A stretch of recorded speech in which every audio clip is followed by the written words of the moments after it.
ayaki kopesa biso position ye normal que mais mwana nzembe aexplika biso apesa na kombo na ye ali s'appelle Mema Vwemba Nkosi.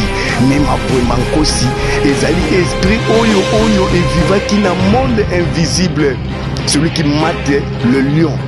Azali être oyo avivaki na espace mosusu, avivaki na terre a deux po ete badekante situation moko boye na mokili oyo ezali kotambola malamu te, bango kuna na likolo bakitisaka esprit mobimba eyaka elataka nzoto ya mosuni.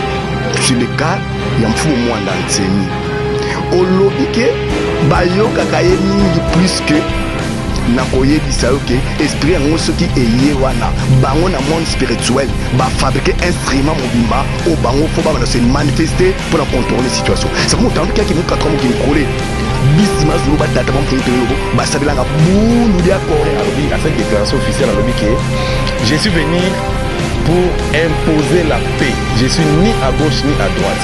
Par là notre position, nous sommes au centre parce que de part et d'autre, à gauche comme à droite, il y a des bons comme il y a des mauvais. Si à gauche on dit du bien, on encourage, on félicite, et à droite on dit du mal qui est mauvais, on reproche.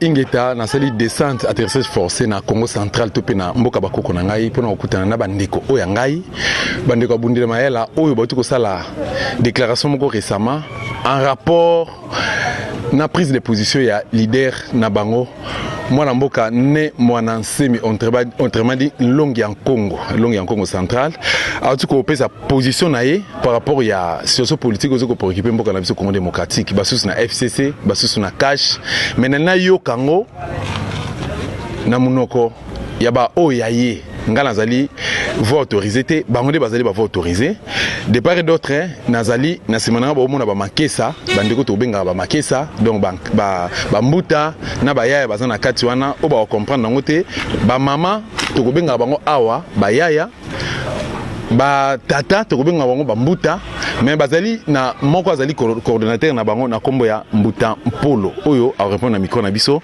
mbuta na pesi mbote yenge mbuta motu.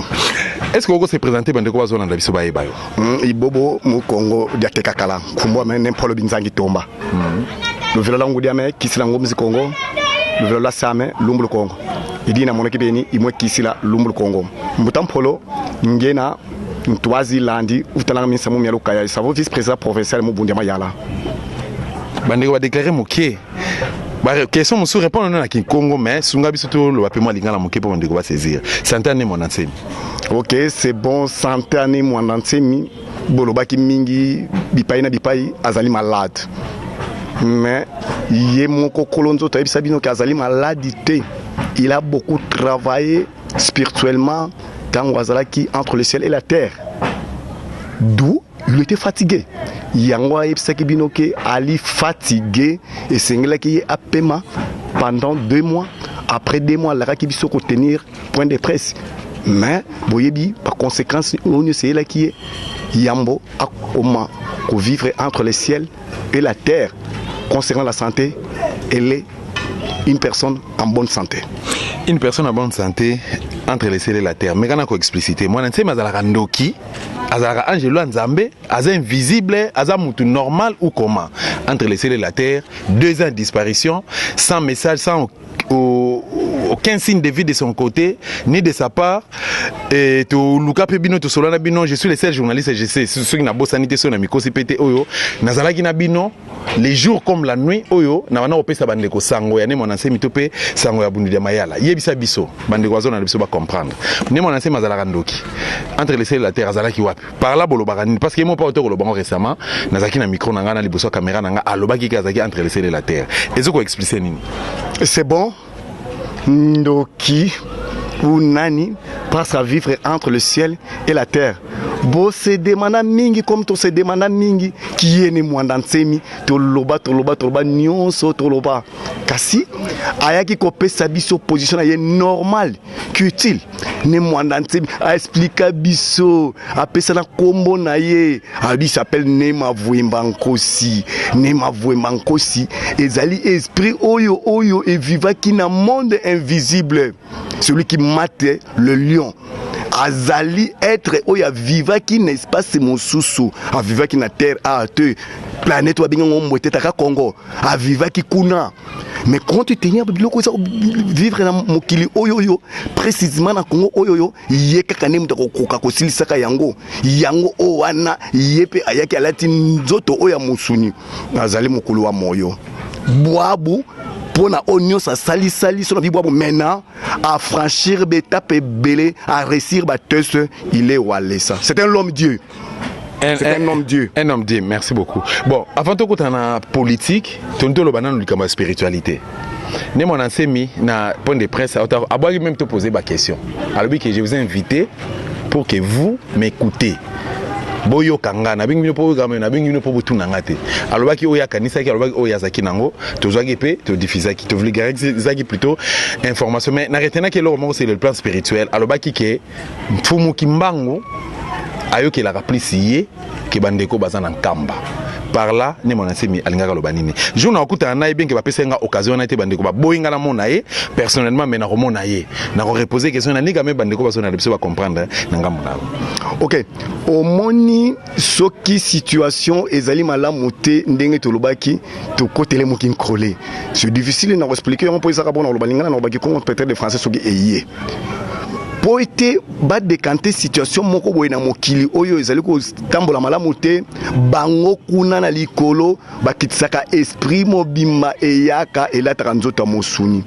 C'est le cas ya mfumu mwanda nsemi olobi ke bayoka kaye mingi plus que na koyebisa yoke esprit yango soki eye wana bango na monde spirituel ba fabriquer instrument mobimba o bango fo ba se manifester pour contourner situation. Ça veut monter que ki mu 4 mois ki mkole bisima zulu ba tata ba mpontele nobo ba sadelanga bundu dia Congo incluto bundu dia Congo ndono vuilo c'est mfumu mwana nsemi. Donc c'est l'instrument divin pour réaliser la promesse divine. Mfumu mwana nsemi ba yende bazali koyoka azali en contact direct avec l'autre suprême parce que yende moto bazali ko sala sur l'instrument divin. Bon koki humanité ke bozolu ka conflit ou guerre na bandeko bazana nkamba donc mfumu kiangani ngana benga ke simo kimbangu te parce que un monde mettre en cause mfumu kiangani père spirituel ya nkamba na ba circuitsal nyonso ya bakimbangiste na positionnement ya ne mwana nsemi lelo alobi ke yende mfumu kimbangu ayokela kamingi azaki mbangu même second omoni mfumu kimbangu yambo akufa ayebisaka ndeko naye moko na bantoma mbuta mpadi makengo ayebisenge mpadi makengo kuna kangwako nge una sala isalu kiame una tatamana salu kiame kadiba bingi bana kuiza kunima bana nata nkumbwa me kabanzeiko yekiba zeiko nge una tatamana salukiame na ten longi alu nungu na kuiza mumanisa salukiame isalukiaku retene vom fumugi mbangu yani fo babingi bana kuiza kuntola bana nata nkumbwa me kabanzeiko yekiba zeiko nge impadi makengo na tatamana salu kyokyo na ten longi alu nungu una kuiza mumanisa salu kyokyo salukiame salukiaku. Voilà, pour l'année, mfumu mwana nsemi akoko sangana na ba pasteur, ba ngalasi, ba mukuna, ba denilesi, ba soni, ba ebele ba kakenza, ba ngonyo sona ba sangana ensemble, yé a une spiritualité, ba ngopé loka baza ba sali entre guillemets ya nzambe, ba sangana ensemble pour na ko silisa problème à Congo. Parce que apparemment, maman moko tuko solo nanga à partir ya États-Unis d'Amérique, alobi nanga kino, do star problème à Congo, eza physique, eza spirituel. Mais le gars mfumu mwana nsemi maza ou tuer spirituellement sora sangani pe asala alliance na ba pasteur wana eke ensemble ba telemi na moni ba rwandais ba hotelema li soute mboke oza libérer une fois pour toutes malamu mingi tokoti na ba conviction religieuse ya moko na bangote mais to retenir pour na nini te ba sangana mais mfumu mwanda c'est un guide éclairé mfumu mwanda nsemi par des bundu ya Congo bundu ça veut dire l'union Même pour moi, dans ces ministères, je le dis que ma l'air assez compris toujours en retard. On venait de chanter une chanson ici qui dit Nani una vulu za Congo, bunduria Congo mwinda Felika, ne mwanda nsemi wena walongo. Yandi kaka una vulu za Congo. Suivez le guide. Donc, il y a un seul sauveur du Congo, de l'Afrique centrale, de l'Afrique, du monde, c'est Mfumu Mwanda Nsemi. Les moments où on a Ziziko, Babo Vimba Louisa, Niwa Kamafo, Louisa quoi mon nom? Mon nom Longa Banto Babo, Louisa, Vitouni la Moissi, Malheur assez compris toujours en retard, bah au greffier. Donc il y a aucun effet, bah on te va faire. Évidemment, monsieur le journaliste, évidemment. Vous avez bien compris et expliqué. Ce n'est pas de l'orgueil. C'est pas de l'orgueil. Tonda ndiono fait tonda. Voilà. Il s'appelle M. Mbutampolo Azali Moka représentant légal, hein? Il y a Congo central.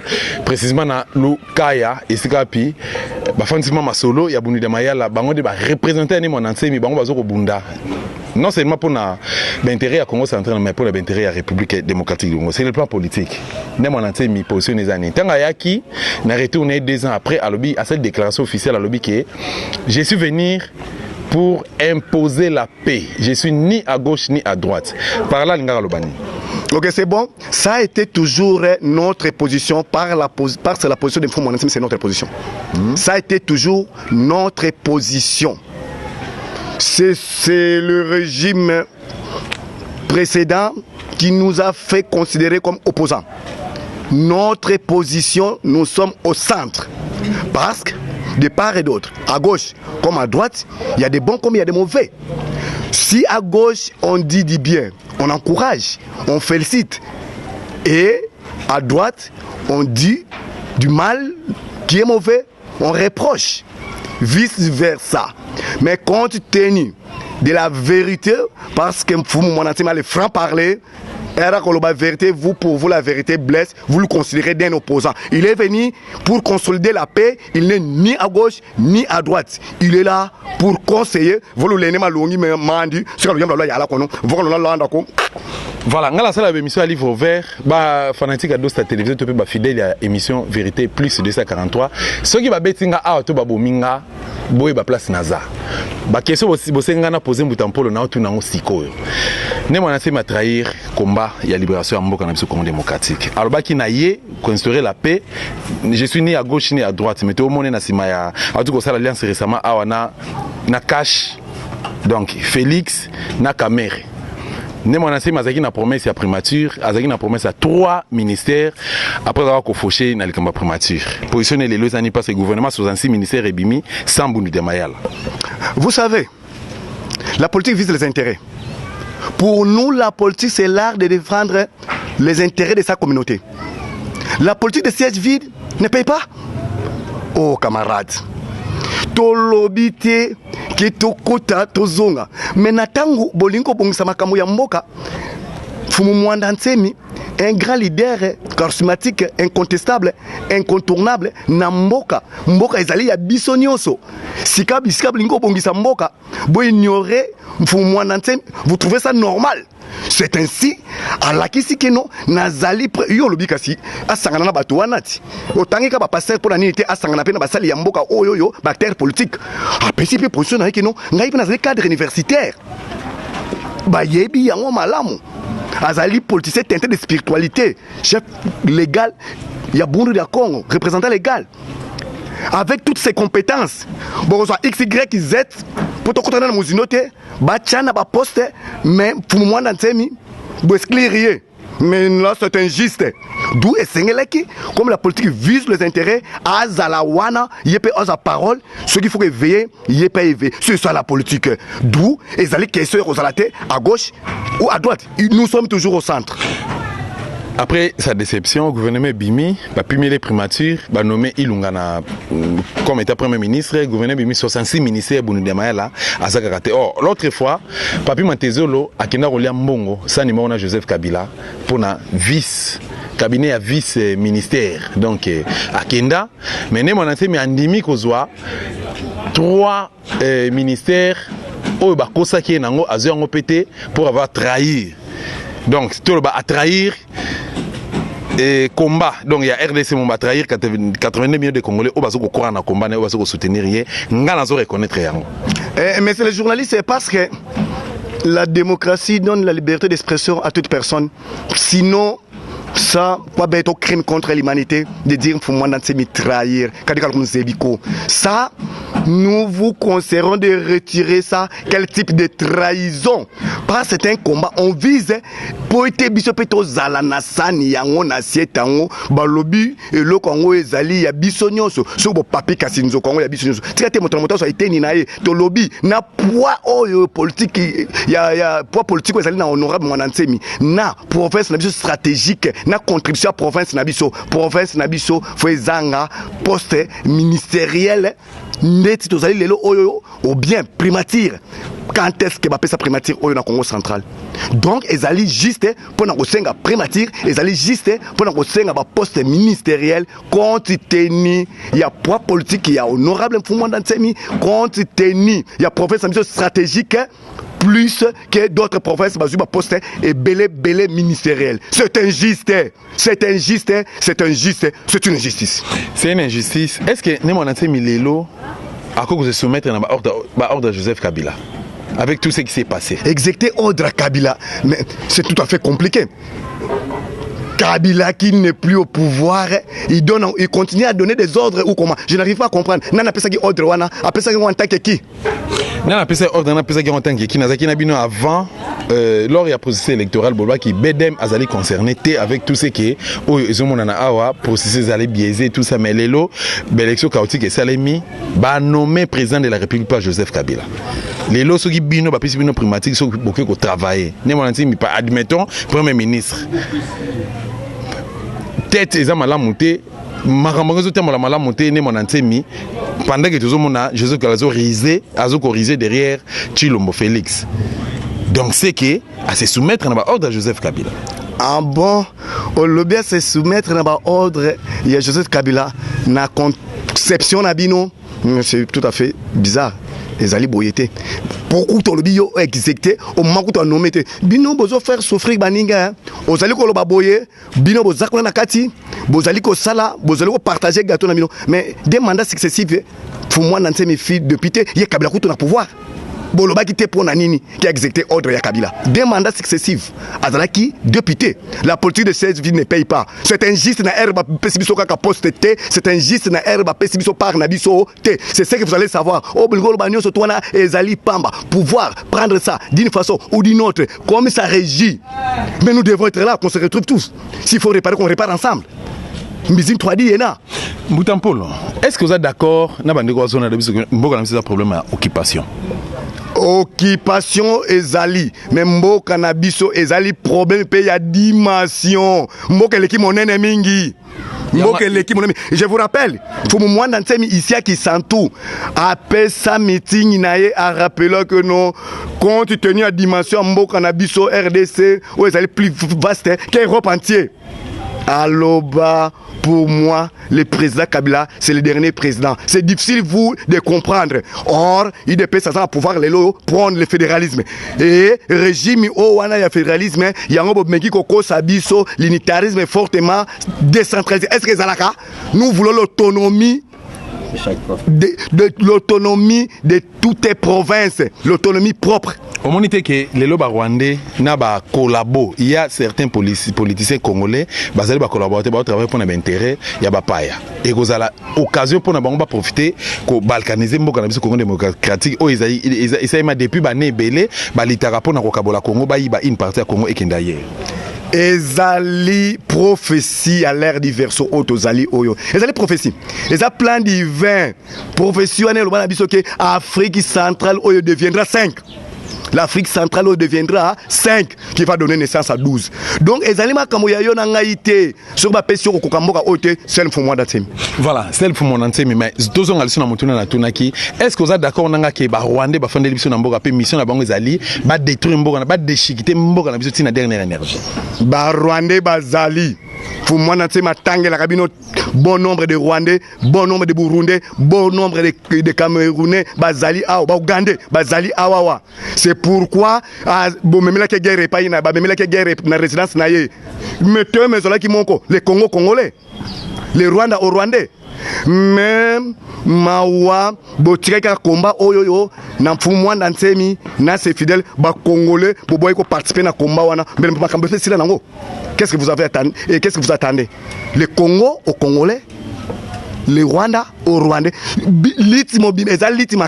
mais lui tu vois toujours que molo on va atteindre l'objectif. Lelo mne mwanantemi admettons que ba PC 3 ministères. Alors on travaille na ba Ougandais, ba Rwandais wana otoyebi ba toyebi bango na ba komona ba so linda ko salso na tangi ndambo.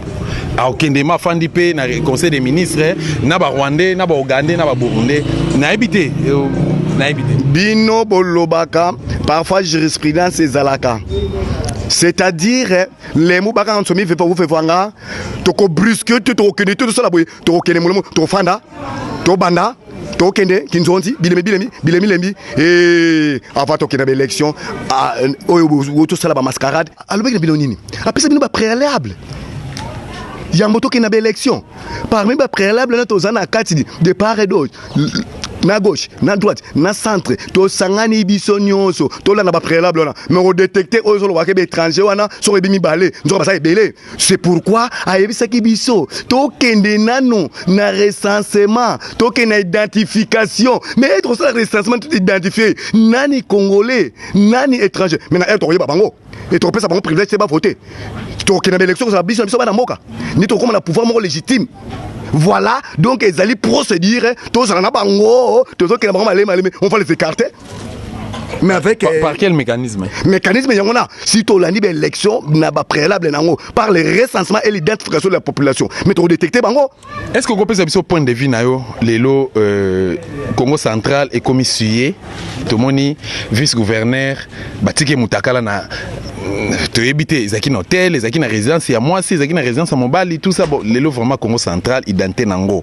Maman ebisaka ngai nous les ba Congo c'est les lositos qui priment donc c'est des respects qui priment mais oh tout le monde a Moutakala donc ndenge ba ministre à Kabila na bureau de cabinet musala zoko c'est masturbé un ministre ba ministre belé plus de 7 bah c'est masturbé on a sénateur azo c'est masturbé et puis l'équipe nango normal le ba commissaire député le ambassadeur donc avec des bêtises le commune à Congo central mboka Mukimbango Mutampolo réaction les amis réaction ngai personnelle ezali conséquence ya kosangisa ba tribu ezali na mentalité différente ba tribu en mentalité différente bo sangisi yango sans nettoyage conséquence mbongo ya biza bu fiete kese yo ye mbongo ya mbi si ya bebi sampe mbongo ya biza ba fiete kese mbongo ya mbiko muntango do mbuma malamu basangisa ngana mbuma bete bozwi mbuma malamu batamango vivre na bango pas mosusu bazana ba caractère na bango na prostitution bo memi bango avec imposition na Congo central to kongo vivre na bango ka bongo na mentalité na bango oya mabeba uti na kuno ba konga ba zeiki ntuzako lo ba longole bikadulu bieno bikadulu bia bawo ba isaye biawo bikadulu bibio fo mwana ntemi wizli wetu tu longa luzitu to futo lo centre la Congo va kandu kan zitu su lo centre lo benga lo longo kako ka lo centre la Congo lo centre lo zitu ka kesera bunda Congo venga mampila yayi kedi kesera bunda Congo mfumu kana vangila bontu boko samu wawu tu comme na to ko Congo ba kulube to ba belanga o vo muntu sedi kintuza sibanzika wa moyo va zandu sibatima dibulu dia nene nkento yebakala mabulu mole batimini vana ni nkangu swa yonzama sibayantika yimila nkunga koka kokele yaki mpumbulu mambu kanata bakunzika wa moyo savo mama kama luve kumulu sanso la Congo quand tu me yanu kan vengimo bika ka fa tumbu kandi kadi bika la Congo bakunzika wa moyo c'est tout. Voilà position na bino par rapport ya gouvernorat ya Congo central. Bozana Simanto Ngonda parce que selon ma source nous autres qui nous Antoine Ngonda des fois hérité posté wana à tout matubwanga à continuer ou encore à ça la prison. Ne vous en faites pas. Politique nabiso et salema déjà na likolo, c'est une politique divine. Et tu as vu ça qui ont instrument ya bango na likolo basale laka ezoli mfumwa na tu. Biso politique mfumwa na tu ça. Nous faisons que du copier coller. À ce qui concerne position Zaliko tout n'a tout matouana. Mais moi je me demande. Un non concerné le Sokoko, c'est pourquoi? Parce que le terrain est bien connu. C'est lui qui a fait l'infraction connue. Et pourquoi poursuivre les non concernés? Pour ne pas dire innocent. Un jour, c'est Wouti Wapi. Mais là, moi, je vois problème, il y a tout matouana et zalité. Mais ce comique, on a tout matouana pour en retirer quelqu'un d'autre sur la cabale bongo et zali. Mais moi, je vous dirais, les noms que vous me citerez, moi, le président national honorable Mouanansemi, nous dira que non, Antoine Gonazali, vrai montant douté. C'est ce que dit pour moi Nansemi. Vous me parlez encore de qui? Bon, tribunal d'année. Mais moi je vous dis ce qu'a dit le président national Mfumumwanda Nsemi Antoine Gona, c'est un fond mutandu. Mangalibi na batando ezala kate kombona. Comment les anani? Antoine Gona Magalibi Mfumumwanda Nsemi l'a dit tout haut, c'est un faux mutandu. Mais je dis pas que comment gouverner, non. Moi je dis que c'est un faux mutandu, mais pour la tout matouane. Mais c'est le gouverneur, il n'a rien fait comme infraction. Merci beaucoup Nancy Bandeko Balande Bisso pour comprendre quelque chose toujours qui est vraiment na souka mais Bandeko batiningana tuna position abundema les anini par rapport au qui passe à Mboka. Qu'est-ce qu'il faut faire pour nous libérer Mboka ici de sortir les anini bino vous proposer nini pour nous bengana bapa na Mboka na biso ne mo nanti malobaki nazal susu nazal na mémoire bien il ne s'appelle pas X il s'appelle tel tozong c'est na Mboka na e tout ça marché bapa ni so ba kende bino bo reconnaître que nos pays occupés ba Burundi baza ba Tanzanien ba Rwandais tout ça marché tout ça mais maintenant il faut libérer Mboka na biso ba Congolais batikala entre Congolais batonga Mboka entre Congolais balobi tuna ba makesa bazo se préparer comment et puis vision zanini qu'est-ce qu'il faut faire ici de sortir et zanini pour nous libérer Mboko Congo démocratique pour nous libérer Mboko na mokusende ko na ponga te mo kopesa opposition te mais suivez les guides tous suivons notre guide éclairé Fumwanda Nsemi to na instruction na ye ndetro libérer Mboka c'est tout bande waso na biso à travers le monde okobisa bango nini okobisa bango nini le bana suka pe opesi lilobana koyesa bandeko na biso bazali kolanda biso to fongwama to comprendre to landa Mfumwanda Nsemi c'est le seul guide éclairé c'est le seul sauveur c'est tout. Merci beaucoup na bandeko nyonso bozaki connecté merci pe pour l'invitation. Merci ndeko journaliste. Voilà merci pe na bamakisa nyonso pour na hospitalité na bino touti musika touti vraiment na Kinshasa toye kokuta na bino na siège na bino sika ba masole sale marisika ba boutika ba masole nyonso bino boyebi base nango eza a source nango nyonso ezali awa na pesi merci l'équipe costaud ya biso ya chaîne na biso merci na bandeko nyonso ba abonné na biso ba fidèle na biso bandeko nyonso ba kwara na biso merci na bino nyonso na kuta na bino très prochainement on nyonso yebi kazani na question azani ba suggestion et vous êtes toujours le bienvenu à travers ba numéro na biso à contact na kuta na bino très prochainement na numéro politique nous te proposer bino balasima bye bye ingeta ngo